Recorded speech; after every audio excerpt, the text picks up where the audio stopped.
परिचय। हेलो बच्चों, आज हम प्रकाशिकी एवं प्रकाशिक यंत्रों के बारे में सीखेंगे। आपने अवश्य सुना होगा कि रेगिस्तान में एक निश्चित दूरी पर पानी का एक भ्रामक प्रकटन होता है। अतः अब ये प्रश्न उठता है कि ऐसा क्यों होता है। उत्तर यह है कि पानी का भ्रम कुल आंतरिक परावर्तन के कारण है। यह प्रकाशिकी घटना है जो दूर की वस्तुओं के उल्टे प्रतिबिंबों के साथ पानी का भ्रम उत्पन्न करती है। अतः इस सारे मॉड्यूल में हम प्रकाश के परावर्तन और अपवर्तन के बारे में सीखेंगे। उद्देश्य। इस पाठ के अंत में आप निम्न करने में सक्षम हो जाएंगे: गोलीय दर्पणों द्वारा प्रकाश के परावर्तन की व्याख्या करना, अपवर्तन के नियमों को बताना, आभासी गहराई को समझना, संपूर्ण आंतरिक प्रतिबिंब की चर्चा करना और संपूर्ण आंतरिक विक्षेपण के अनुप्रयोगों की चर्चा करना। गोलीय दर्पणों द्वारा प्रकाश का परावर्तन।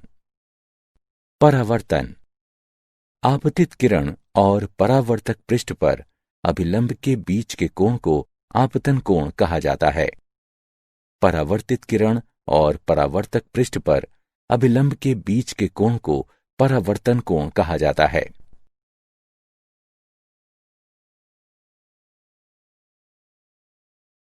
परावर्तन के नियम। आपतन कोण परावर्तन कोण के बराबर होता है। आपतित किरण, परावर्तित किरण और पृष्ठ अभिलंब एक ही समतल पर अवस्थित रहती हैं। परावर्तक पृष्ठ समतल या वक्र हो, यह नियम प्रत्येक बिंदु पर लागू होता है।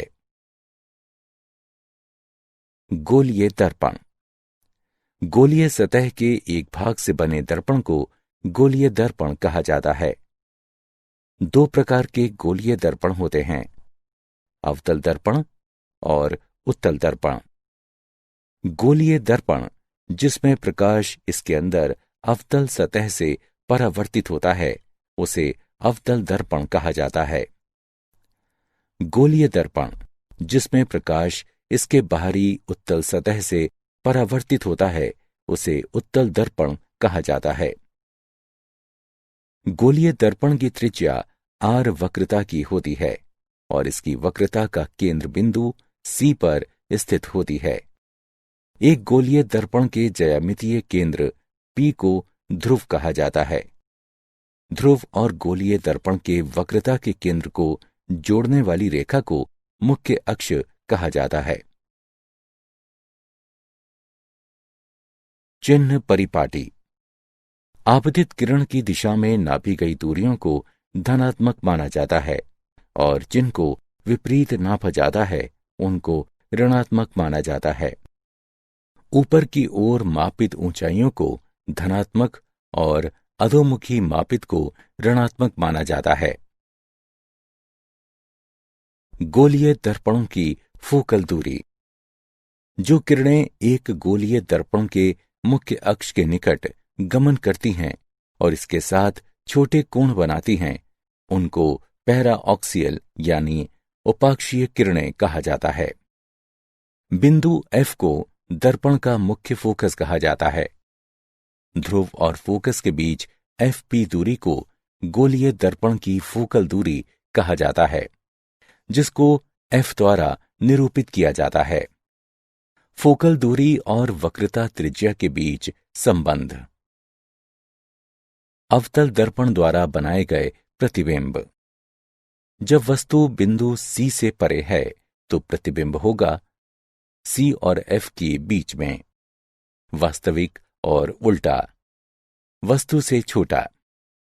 जब वस्तु बिंदु C पर है तो प्रतिबिंब होगा C पर, वास्तविक और उल्टा, ऊंचाई में उतना ही जितनी की वस्तु है। अवतल दर्पण द्वारा बनाए गए प्रतिबिंब। जब वस्तु बिंदु C और F के बीच है तो प्रतिबिंब होगा C से परे, वास्तविक और उल्टा, वस्तु से बड़ा। जब वस्तु बिंदु F और P के बीच है तो प्रतिबिंब होगा दर्पण के बीच में, अवास्तविक और सीधा, वस्तु से बड़ा। दर्पण समीकरण।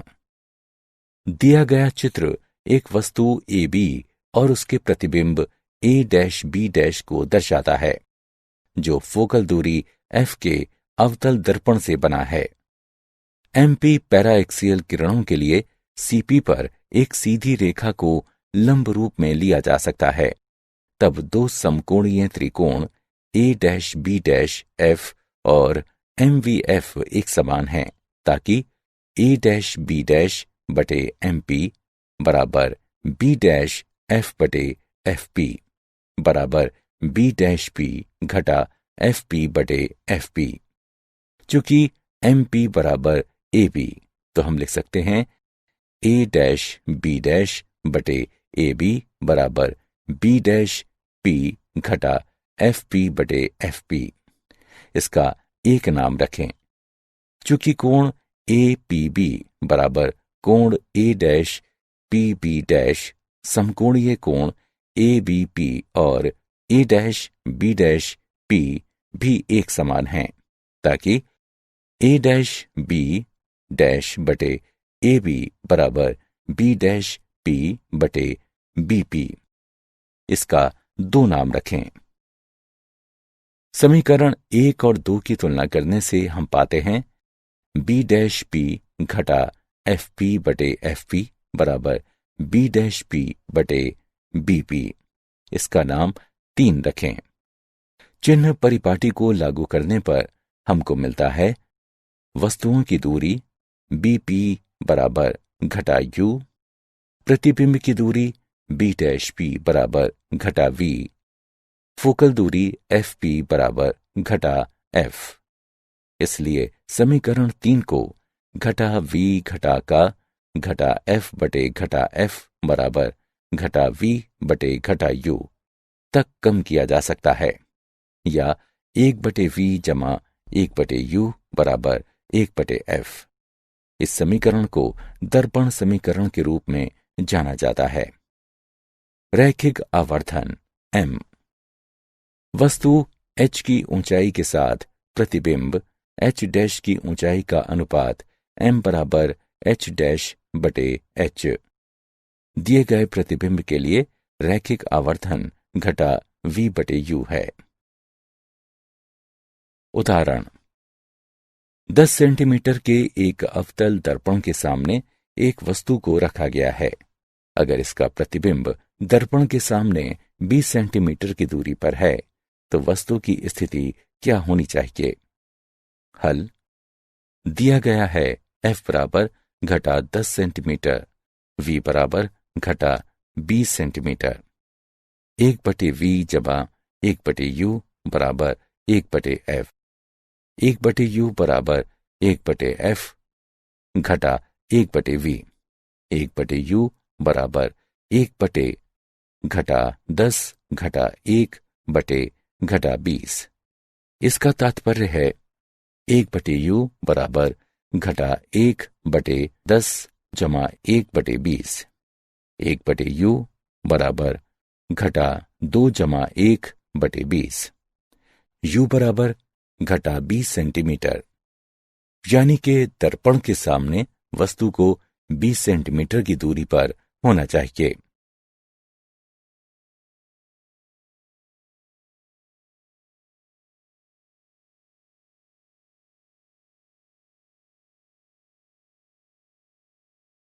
अपवर्तन। जब एक प्रकाश की किरण दूसरे पारदर्शी माध्यम का सामना करती है, प्रकाश का एक भाग प्राथमिक माध्यम में प्रतिबिंबित होता है, जबकि शेष दूसरे में प्रवेश करती है। एक माध्यम में प्रकाश की एक किरण की दिशा में बदलाव की परिघटना जब ये दूसरे माध्यम में तिरछे प्रवेश करती है, तो उसे अपवर्तन कहा जाता है। अपवर्तित किरण के बीच में और सामान्य अपवर्ती पृष्ठ के बीच में के कोण R को परावर्त का कोण कहा जाता है। अपवर्तन के नियम। अपवर्तन के नियम। आपतित किरण, अपवर्तित किरण और पृष्ठ अभिलंब एक ही समतल में होते हैं।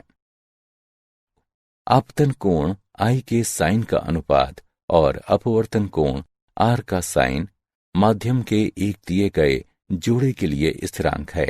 इस नियम को स्नेल का नियम कहते हैं। गणितानुसार स्नेल का नियम देता है साइन I बटे साइन R बराबर n21, जहां n21 स्थिरांक है। इसको माध्यम 1 के संबंध में माध्यम 2 का अपवर्तनांक कहा जाता है।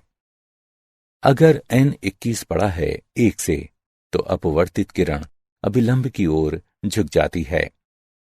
अगर n21 छोटा है 1 से तो परावर्तित किरण अभिलंब से दूर झुकती है।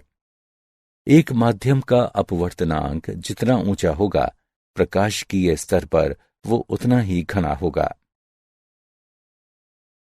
आभासी गहराई।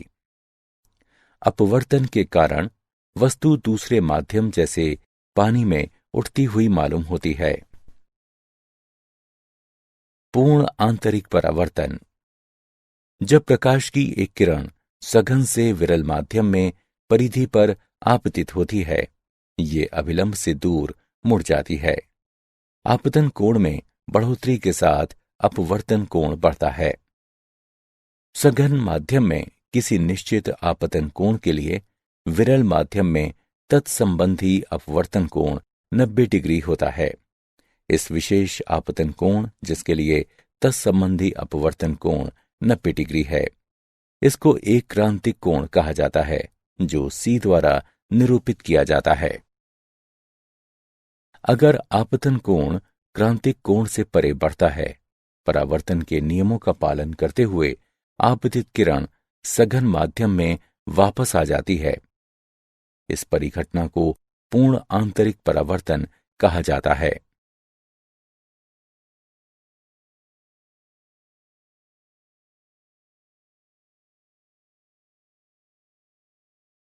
पूर्ण आंतरिक परावर्तन। पूर्ण आंतरिक परावर्तन के लिए स्थितियां। किरण को सघन माध्यम से विरल माध्यम में अवश्य गुजरना चाहिए। दिए गए माध्यम के जोड़े के लिए सघन माध्यम में आपतन कोण क्रांतिक कोण से अवश्य बड़ा होना चाहिए। माध्यमक के अपवर्तक सूचकांक और कोण में संबंध।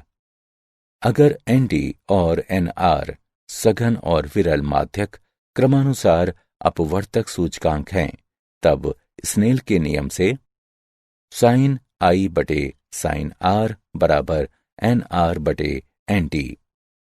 महत्वपूर्ण कोण सूचकांक के लिए I बराबर C और R बराबर 90 डिग्री सेल्सियस। इसलिए साइन C बटे साइन 90 डिग्री बराबर NR बटे ND। इसका तात्पर्य साइन C बराबर NR बटे ND है। अगर दुर्लभ माध्यम में VR प्रकाश की गति है और VT वो भी घने माध्यम में, तब साइन C बराबर VT बटे VR।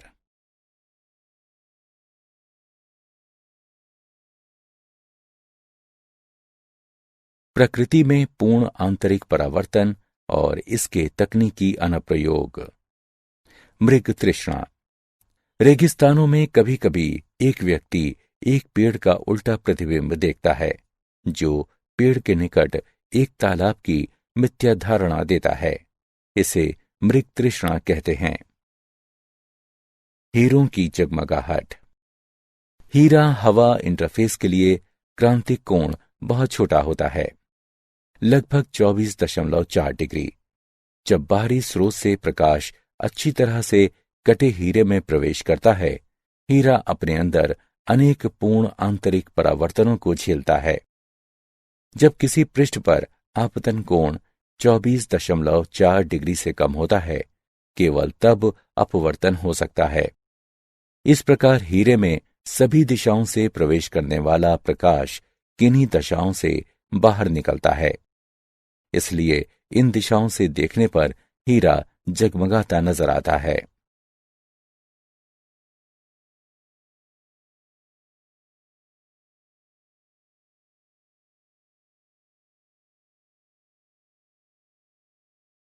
प्रिज्म।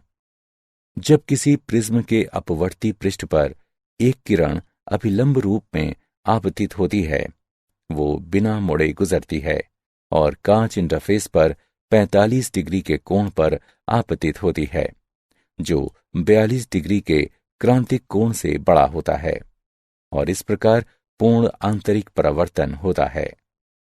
एक पूर्ण परावर्ती प्रिज्म को प्रयोग किया जा सकता है। किरणों को 90 डिग्री से विचलित करने हेतु 180 डिग्री विचलित करने हेतु बिना किसी प्रकार विचलित किए हुए उल्टे प्रतिबिंब को सीधा करने हेतु प्रकाशिकी फाइबर तंतु। एक प्रकाशिकी फाइबर पूर्ण आंतरिक परावर्तन युक्ति है, जिसके द्वारा एक प्रकाश संकेतों को एक स्थान से दूसरे को ऊर्जा की नगण्य हानि के साथ संचारित किया जा सकता है। क्या आप जानते हैं, सन 1670 से 1672 तक न्यूटन प्रकाशिकी पढ़ाते थे। इस दौरान उन्होंने प्रकाश के अपवर्तन और प्रकाश के परावर्तन की खोजबीन की। विलब्रॉड स्मेल ने सन 1621 में प्रकाश के अपवर्तन पर अपने सिद्धांत दिए। सारांश। आइए हमने जो कुछ सीखा है उसे संक्षेप में दोहराएं। एक गोलीय सतह के एक भाग से बने एक दर्पण को गोलीय दर्पण कहते हैं। दर्पण समीकरण 1/v जमा 1/u बराबर 1/f। एक माध्यम से प्रकाश की एक किरण की दिशा में बदलाव की घटना जब ये दूसरे माध्यम में त्रियक प्रवेश करती है, इस घटना को अपवर्तन कहा जाता है। स्नेल का नियम देता है sin I/r बराबर n21, जहां n21 स्थिरांक है। इसको माध्यम 1 के संबंध में माध्यम 2 का अपवर्तनांक कहा जाता है। संपूर्ण आंतरिक परावर्तन के लिए स्थितियां। किरण को सघन माध्यम से विरल माध्यम में अवश्य गुजरना चाहिए। सघन माध्यम में आपतन कोण को दिए गए माध्यम के जोड़ के लिए क्रांतिक कोण से अवश्य बड़ा होना चाहिए।